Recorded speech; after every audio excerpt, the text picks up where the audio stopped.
Hello friends, அஸ்ஸலாமு அலைக்கும். நாங்கள் இன்றைக்கி 3 kg டம் பிரியாணி நல்ல டேஸ்ட்டாக எப்படி செய்கிறேன்ட்டு பார்ப்போம்.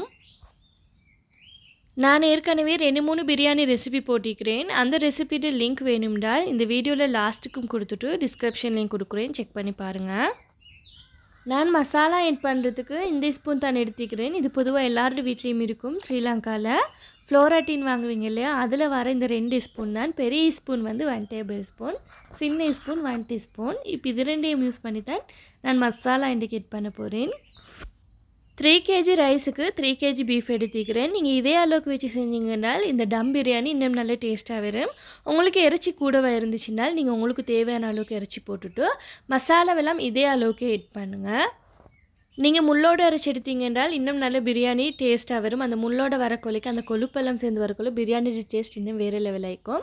நான் இன்றைக்கி வெறும் சதை மட்டும்தான் எடுத்துக்கிறேன். உங்களுக்கு எந்த அளவுக்கு வேணுமோ அந்த அளவுக்கு நீங்கள் முள்ளோட மிக்ஸ் பண்ணிவிடுங்க, இன்னும் நல்ல டேஸ்ட்டாக இருக்கும். இதில் 1 டீஸ்பூன் மஞ்சள் ஆட் பண்ணிட்டு 6 டீஸ்பூன் சால்ட் ஆட் பண்ணிக்கிறேன். இதில் கொத்தமல்லி 8 டேபிள் ஸ்பூன் ஆட் பண்ணுறேன். சீரகம் வந்து 4 tablespoon, 2.5 tablespoon chilli powder add பண்ணிட்டு நான் இதில் ஷான் பிரியாணி மசாலா தான் ஆட் பண்ண போகிறேன். அதுவும் சிக்கன் ஷான் பிரியாணி மசாலா. நான் பீஃபுக்கும் வந்து சிக்கன் மசாலா தான் போடுவேன், நல்ல டேஸ்ட்டாக இருக்கும்.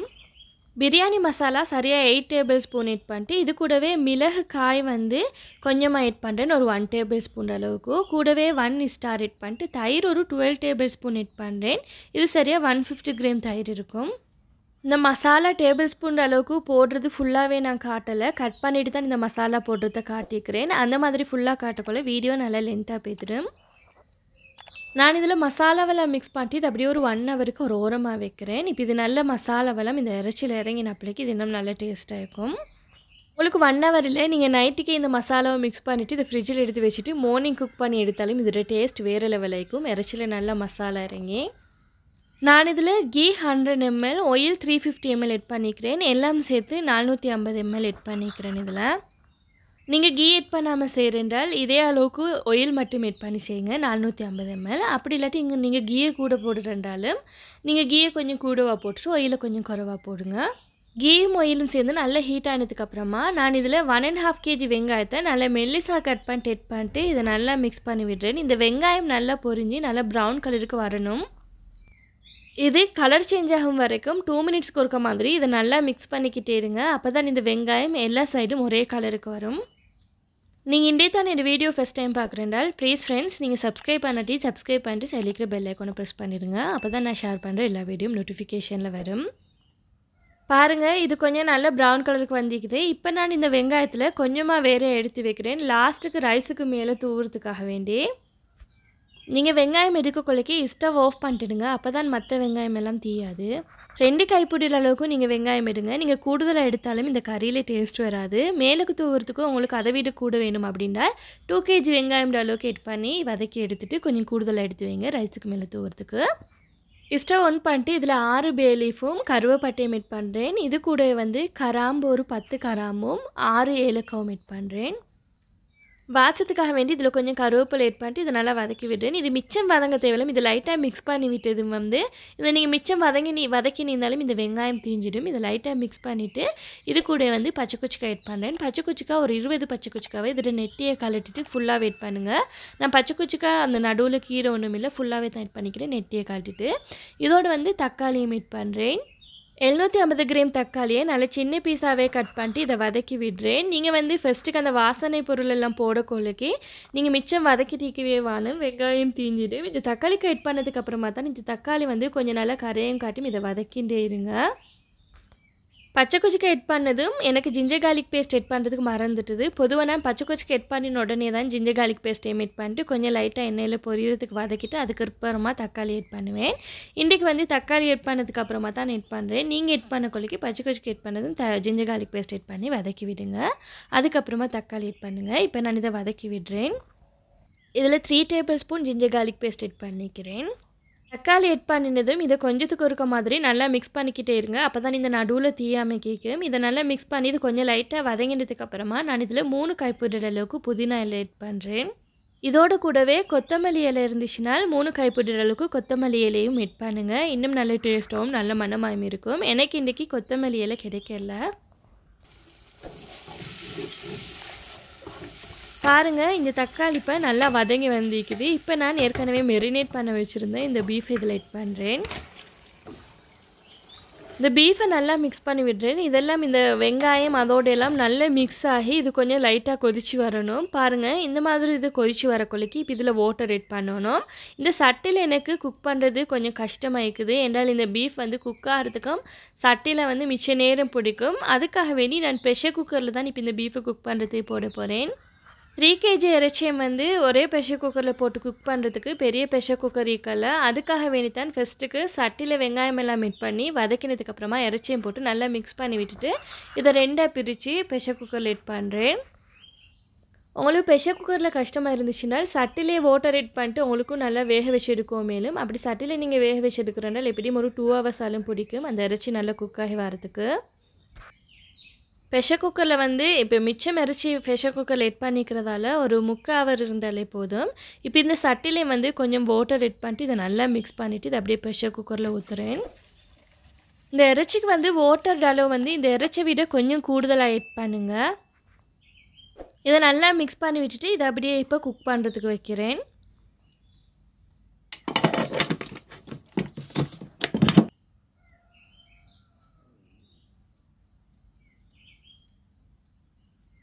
நான் இன்றைய பாஸ்மதி அரிசி தான் எடுத்துக்கிறேன். நான் லாஸ்ட்டாக ஸ்ரீலங்கா வந்த டைமில் கீரி சம்பாவில் இதே மெத்தடுக்கு பிரியாணி செஞ்சுருந்தேன். அதுவும் நல்ல டேஸ்ட்டாக தான் வந்துருந்துச்சு. சரியாக பாஸ்மதி அரிசியை வந்து நான் எடுத்து பார்த்து எடுத்துக்கிறேன் 3 kg.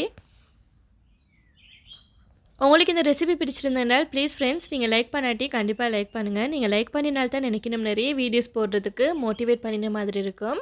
நிறைய பேர் வீடியோ பார்க்குறீங்க லைக் பண்ணாமலே போயிடுறீங்க. உங்களுக்கு பிடிச்சிருந்தனால் ப்ளீஸ் ஃப்ரெண்ட்ஸ் லைக் பண்ணுங்கள்.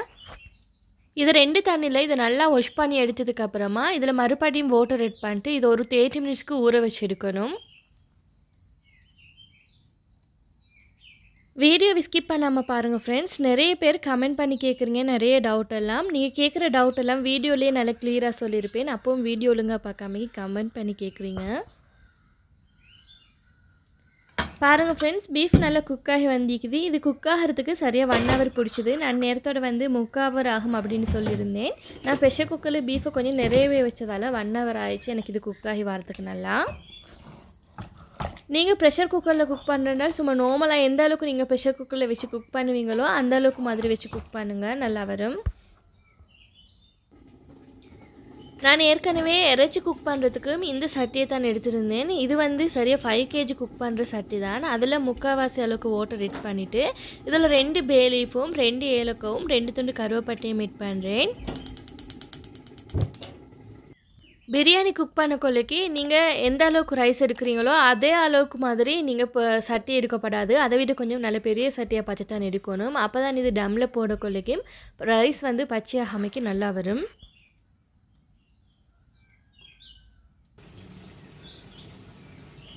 பாருங்கள் இது நல்லா கொதிச்சு வரணும். இது நல்லா கொதிக்க கொள்ளைக்கு தான் இந்த ரைஸ் செட் பண்ணணும். ரைஸை வந்து ஏற்கனவே 30 minutes ஊற வச்சுருந்தேன். நல்லா 30 minutes ஊறினதுக்கு அப்புறமா இந்த ரைஸில் இருக்கிற தண்ணியெல்லாம் நல்லா வடிச்சிட்டு தான் இதில் ஆட் பண்ணிக்கிறேன்.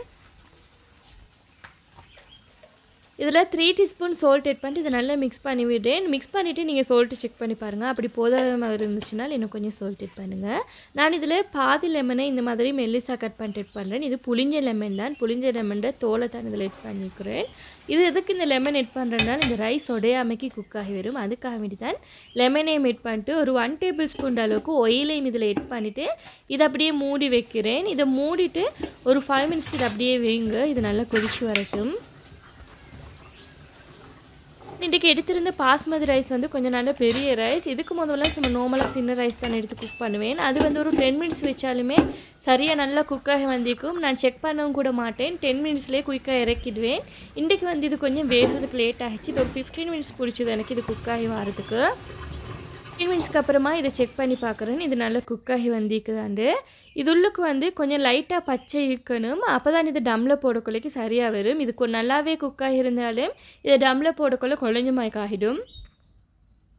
இப்போ இந்த ரைஸ் வந்து நல்லா 80% குக்காகி வந்திருக்குது. இப்போ இதை அப்படியே வேறே எடுக்கிறேன். இதில் இருக்கிற இந்த தண்ணியெல்லாம் நல்லா வடிச்சிட்டு தான் எடுக்கணும். ஸ்டவ் ஆஃப் பண்ணிவிட்டு தண்ணியை வடிச்சிட்டு குயிக்காக எடுங்க. இதை நீங்கள் மிச்ச நேரம் எடுக்கிறதுக்கு பிடிச்சாலும் ரைஸ் வந்து தண்ணியிலே வெந்துடும். அது வேக முந்த நீங்கள் குயிக்காகவே வடிச்சிட்டு எடுத்துக்கோங்க தண்ணியை. நான் லாஸ்ட்டாக ஸ்ரீலங்காவிலே கீரி சம்பாவில் தான் குக் பண்ணியிருந்தேன். அது வந்து இது டம்மில் போடக்கொள்ளைக்கு இதே மெத்தடுக்கு தான் செஞ்சுருந்தேன். இதே மெத்தடுக்கு தான் டம்மில் போட்டும் எடுத்தேன். அது வந்து சரியாக 10 மினிட்ஸ்லேயே டம்மில் போட்டு நல்லா குக்காகி வந்துட்டுது. இப்போ டம்மில் போடுறதுக்கு இதில் இறைச்சி ஆட் பண்ணுறேன். உங்களுக்கு இதில் இறைச்சி ஆட் பண்ணக்குள்ளே விளங்கும் இந்த கிரேவி வந்து எந்த அளவுக்கு திக்காகிக்குதுண்டு. மிச்சம் லூஸாக இருந்தாலும் இந்த ரைஸில் பிடிக்காமைக்கு ரைஸ் வந்து கொலைஞ்சமாக்கிக்கும். கொஞ்சம் இது திக்கான பதத்தை தான் எடுக்கணும். மிச்சம் திக்கான பதத்துக்கும் எடுக்காதீங்க. கொஞ்சம் உங்களுக்கு இதில் பார்க்கக்குள்ளே விளங்கும். ஸோ ஒரு பொரி செய்யக்குள்ளைக்கு எந்த அளவுக்கு திக்னஸ் இருக்கும் அந்த மாதிரி பார்த்து எடுத்துக்கோங்க. அதாவது கஞ்சி செய்யக்குள்ளைக்கு கிரேவி ஆட் பண்ணதும் இதுக்கு மேலே வந்து ரைஸ் ஆட் பண்ணுறேன். இந்த லெமன் துண்டை வந்து நீங்கள் இதில் வைக்க வேணாம். இதை அப்படியே வேறே எடுத்துடுங்க.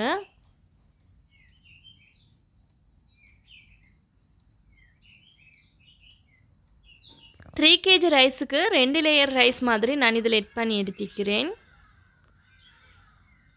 நான் பீஃபில் மசாலா ஆட் பண்ணக்குள்ளைக்கு கொத்தமல்லி அப்படின்னு சொல்லியிருப்பேன். நான் வந்து ஸ்ரீலங்கன் கறி பவுடர் தான் ஆட் பண்ணினேன். அதாவது ஸ்ரீலங்கன் இந்த சரக்கத்தூள்.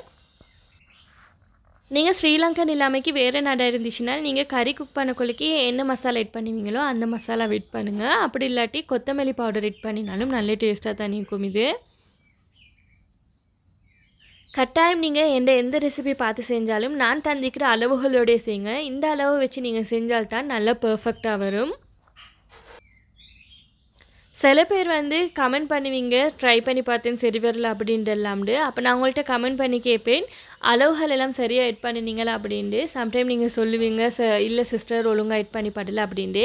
நீங்கள் வந்து நான் தந்திக்கிற அளவெல்லாம் ஒழுங்காக எட் பண்ணாமைக்கு சும்மா நார்மலாக நினச்ச மாதிரி போட்டு குக் பண்ணிட்டு அதுக்கப்புறமா எனக்கு ஒரு சில வேலில்லம் இல்லையா. நீங்கள் வந்து நான் தந்திக்கிற அளவெல்லாம் எட் பண்ணி நீங்கள் ஒழுங்காக குக் பண்ணி பாருங்கள். எப்போவுமே நல்ல பெர்ஃபெக்டாக வரும். எந்த ரெசிபியும் தான் அதே அளவு வச்சு நீங்கள் குக் பண்ணினீங்க என்றால் நல்ல பெர்ஃபெக்டாக தான் வரும்.